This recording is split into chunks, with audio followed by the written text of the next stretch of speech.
अध्यक्ष महोदय, मैं आपका धन्यवाद देना चाहता हूं कि इस महत्वपूर्ण विषय पे मुझे बोलने का मौका दे रहे हैं। मैं अपने साथी माननीय सदस्य गौरव गोगोई जी के से सहमत हूं। बहुत सारे महत्वपूर्ण उन्होंने बिंदु उठाए और अध्यक्ष महोदय,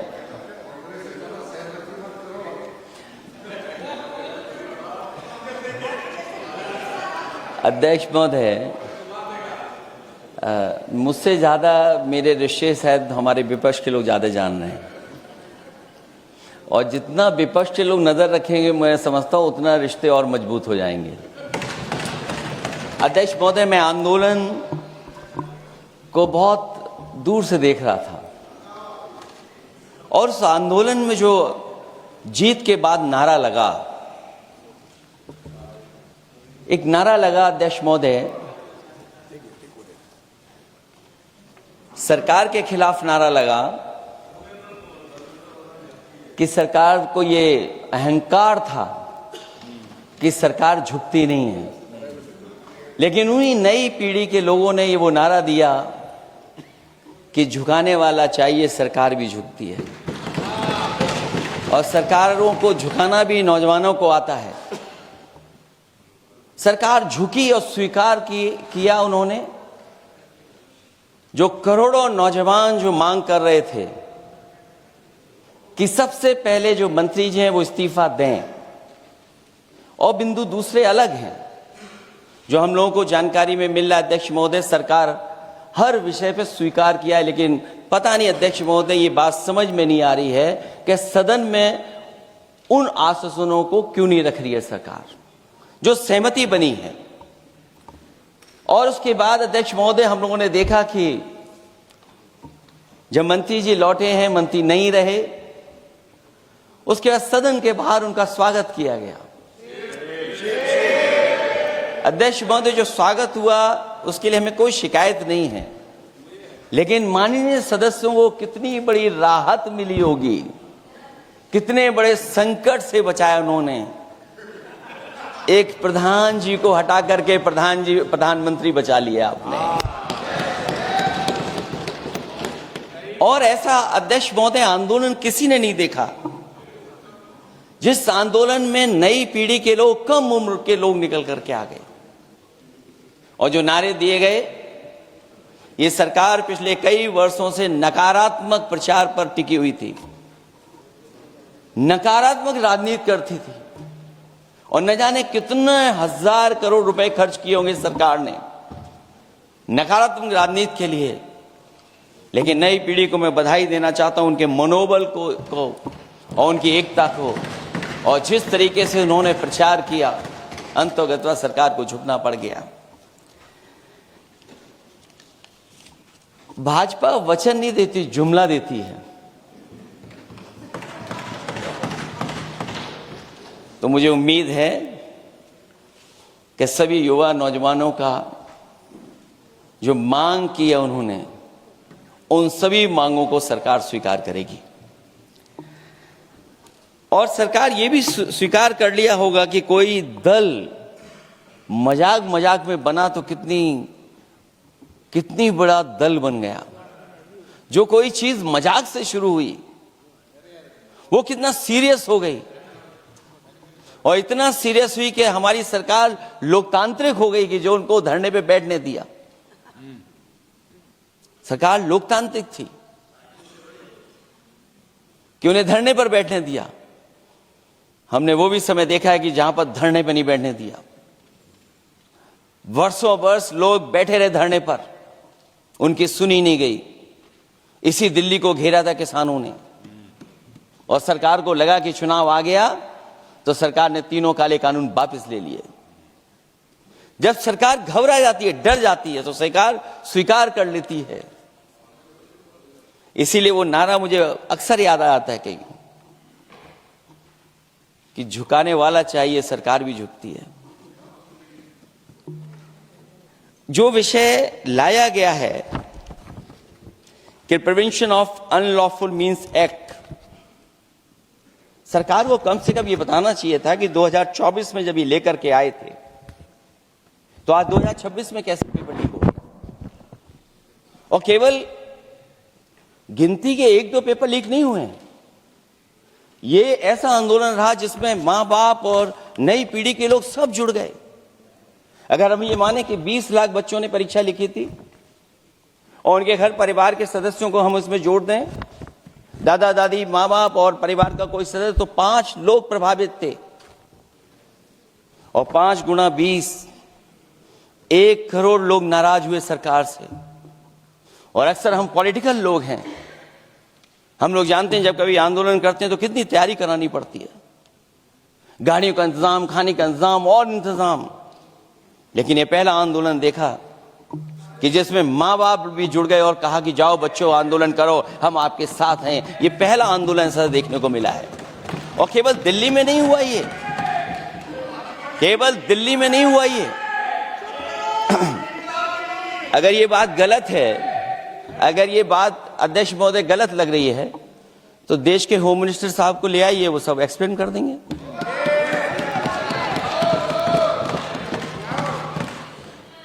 पहला आंदोलन जिसमें मां बाप ने साथ दिया, क्योंकि परीक्षा से कितना दुखी हैं लोग। ये जो परीक्षाएं लीक हुई हैं,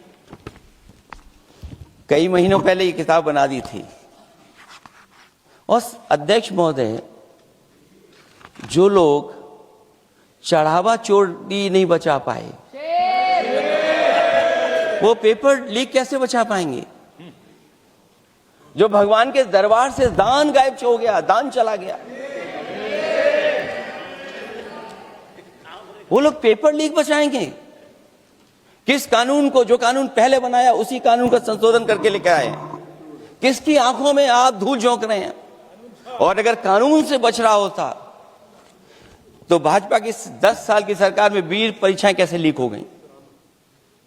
20 परीक्षाएं लीक हुई अध्यक्ष महोदय, जिसमें कोर्ट तक जाना पड़ा, उसके बाद परीक्षा रद्द हुई। दरोगा भर्ती का पेपर लीक हो गया, जूनियर इंजीनियरिंग के भर्ती का पेपर लीक हो गया, ग्राम विकास पंचायत अधिकारी का पर्चा लीक हो गया, नलकूप चालक भर्ती का, यूपी टीईटी का परीक्षा लीक हुआ। और एक बार नहीं हुआ, 3 बार पेपर लीक हुआ यूपी टेट का। हाई स्कूल बोर्ड का परीक्षा लीक कर दिया, इंटरमीडिएट की बोर्ड की परीक्षा लीक हुई, इंटरमीडिएट का फिर परीक्षा का लीक हुआ, कई बार हुई। सिपाही भर्ती लीक हुई। आप सोचिए कितनी परीक्षाएं लीक हुई हैं। और नीट परीक्षा कोई पहली बार लीक नहीं हुई, दोबारा लीक हो गई, कानून बनने के बाद लीक हुई। सहायक प्रोफेसर भर्ती लीक है, लेखपाल भर्ती लीक हुई। यूपी जैसे स्टेट, जो सबसे बड़ा स्टेट है, जहां से प्रधानमंत्री चुन करके आते हो, वहां तक पेपर लीक हो जा रहा है। और जो संस्था परीक्षा एग्जामिनेशन करा रही है, वो एनटीए में भी आउटसोर्स कर दिया आपने। हम विपक्ष के लोगों को तो डर ये लगता है अध्यक्ष महोदय, कहीं ऐसा ना हो कि ये पूरी सरकार को आउटसोर्स कर दें। आउटसोर्स सरकार है, जो सबसे विश्वसनीय संस्था है, उसमें आउटसोर्स पे आपने कर्मचारियों को रखा हुआ है। किस बात की जवाबदेही है? यही अकाउंटेबिलिटी है आपकी? कहीं अकाउंटेबिलिटी ये तो नहीं है, आप अकाउंटेबिलिटी को ये न कहीं समझ बैठे हो कि अकाउंट को भर दे वो एबिलिटी वाला ही हमें चाहिए? कहीं वो अकाउंटेबिलिटी तो नहीं है। आप बताइए, एनटीए को आउटसोर्स किया हुआ है आपने।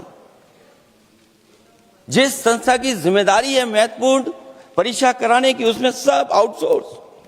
और ये सच कहा कि कांग्रेस पार्टी के माननीय सदस्य ने मांग की है कि वो हम लोगों को पता होना चाहिए आखिरकार कौन लोग थे जो आउटसोर्स होकर के बैठ करके परीक्षा में इस तरह की घोटाला कर रहे थे। आखिरकार जवाबदेही क्या है, किसकी थी? और फिर केवल नीट की परीक्षा की बात करें और परीक्षाओं की बात करें, अगर हम अध्यक्ष महोदय, जब से सरकार बनी है तब से सरकार की कोशिश रही है कि शिक्षा, परीक्षा और यूनिवर्सिटी का ताना बाना पूरा ध्वस्त हो जाए। उसको एक रंगी बना दें हम, उसमें अंडरग्राउंड अनरजिस्टर्ड लोग शामिल हो जाएं। ये पिछले जब से भारतीय जनता पार्टी की सरकार आई है तब से हो रहा है। और फिर शुरुआत कहां से होती है? क्योंकि आप नहीं चाहते कि देश के गरीब लोग पढ़ें लिखें आगे बढ़ें। सरकार ने सबसे पहले हमला किया प्राइमरी स्कूल पर, और प्राइमरी स्कूल कितने बंद किए हैं आपने? जहां से बच्चे की शिक्षा की यात्रा शुरू होती है। एक गरीब परिवार का बेटा बच्चे कहां से पढ़ करके निकलते हैं? सबसे पहले प्राथमिक शिक्षा सरकारी स्कूलों से पढ़ करके निकलते हैं। हमारे बहुत सारे माननीय सदस्य होंगे, वो उन्हीं प्राथमिक विद्यालयों से पढ़ करके आज इस सदन तक पहुंचे होंगे। आपने सबसे पहले स्कूलों पे हमला किया, और प्राइमरी से लेकर के नौकरी तक पे आपने हमला किया है। युवाओं के भविष्य पर आपने चोट पहुंचाने का काम किया है।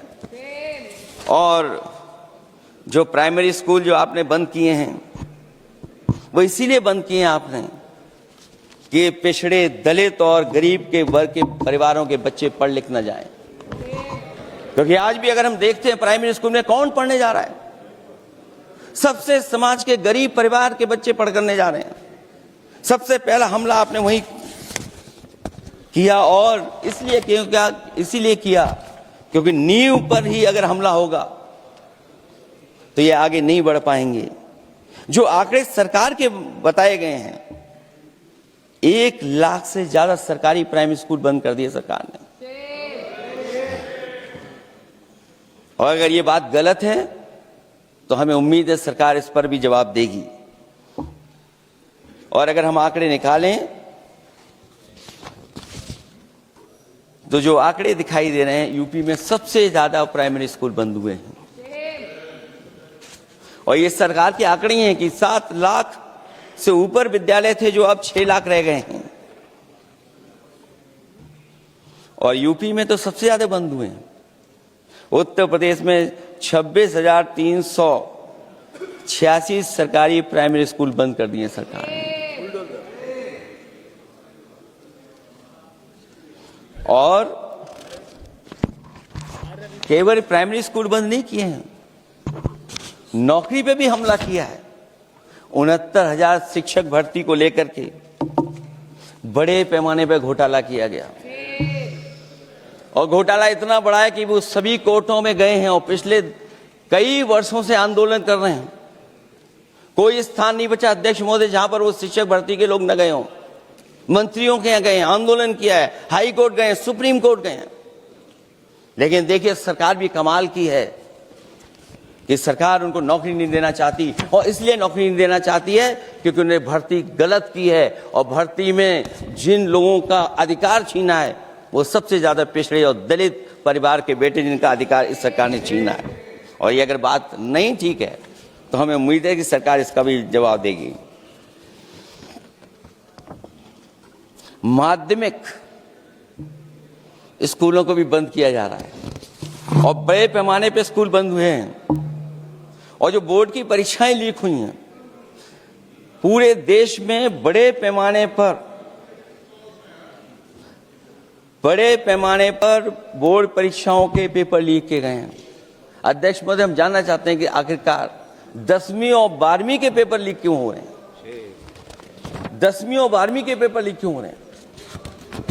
इसके लिए अगर कोई सरकार के पास जवाब हो तो बताएं।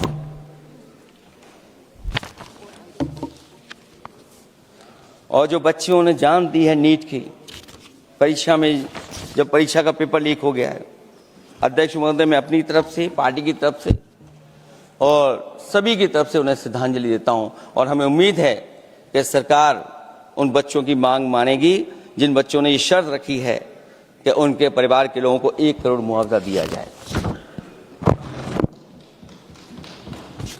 जब उच्च शिक्षा में जिस तरीके से भर्ती हो रही है, अध्यक्ष महोदय, जो उच्च शिक्षा की भर्ती है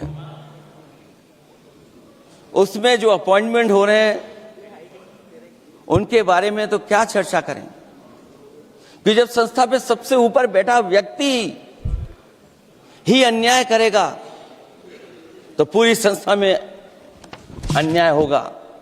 जब से ये सरकार आई है, जो बड़ी बड़ी संस्थाएं हैं, उन सब संस्थाओं में एक रंगी लोगों को बैठा करके उन संस्थाओं को ध्वस्त करने का काम कर रहे हैं और न केवल उन संस्थाओं को खराब कर रहे हैं बल्कि अध्यक्ष महोदय, उत्तर प्रदेश में एक स्वतंत्र सेनानी, उनके नाम पर यूनिवर्सिटी बनी, मौलाना जौहर यूनिवर्सिटी। यूनिवर्सिटी बनकर के तैयार हो गई। इन्होंने कोई सरकारी यूनिवर्सिटी नहीं बनाई और अगर कोई प्राइवेट यूनिवर्सिटी बन भी गई है तो उसको भी हथौड़ा लेकर के तोड़ने की तैयारी कर रहे हैं ये लोग। ये नफरत की राजनीति कहां लेकर के पहुंचा देगी। और जब से बीजेपी की सरकार आई है तब से नफरत की राजनीति और दूसरे लोगों के साथ किस तरह का व्यवहार हो रहा है, उन्हें कहीं भी न्याय तक नहीं दिला पाई सरकार। और जब नौकरी की बात आ जाए तो अध्यक्ष महोदय, अग्निवीर भर्ती में भी जो हर साल में कितनी भर्ती होती थी, कभी 80,000 भर्ती हुआ करती थी, अब भर्ती केवल 10,000 हो पा रही है।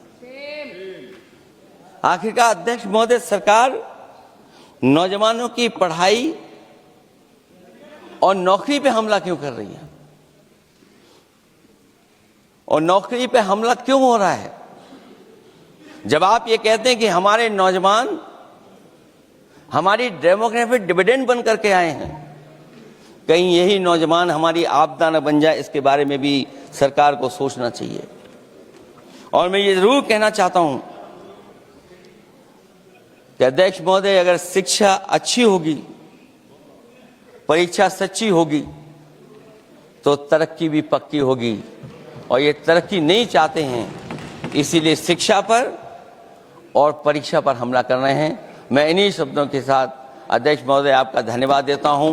और जो बिल लेकर के आए हैं आप, बिल तो 24 में भी लेकर के आए थे आप, जो 24 में बिल लेकर के आए थे, उसके बाद नीट परीक्षा का पेपर लीक क्यों हो गया, ये आप बता देना मंत्री जी। आपको एक कानून बनाने के बाद दूसरा कानून बनाना पड़ रहा है, ये क्या वजह है? और आपको मंत्री जी का स्वागत इसलिए करना पड़ रहा है कि आपको संकट से बचा लिया। और अगर अखिलेश जी तो समाजवादी है। मैं पूछना चाहता हूं कि छात्रों का आंदोलन के बाद सरकार उनका बात सुन के पार्लियामेंट में बिल लेके आता है, ये अच्छा है? या जो आंदोलन होता है तो उसको कुचलने के लिए देश में इमरजेंसी लगा देता है, वो अच्छा? आप बता दीजिए।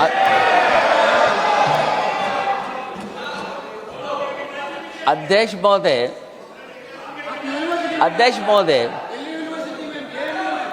महोदय, मैं इमरजेंसी को तो नहीं देखा हूं, लेकिन इमरजेंसी में क्या क्या हुआ है वो अभी दिल्ली की राजधानी में भी देखने को मिल गया है।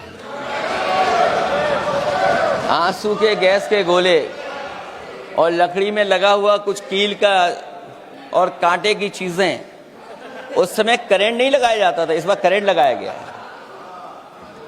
तो ये इमरजेंसी के बराबर ही हुआ है हमला,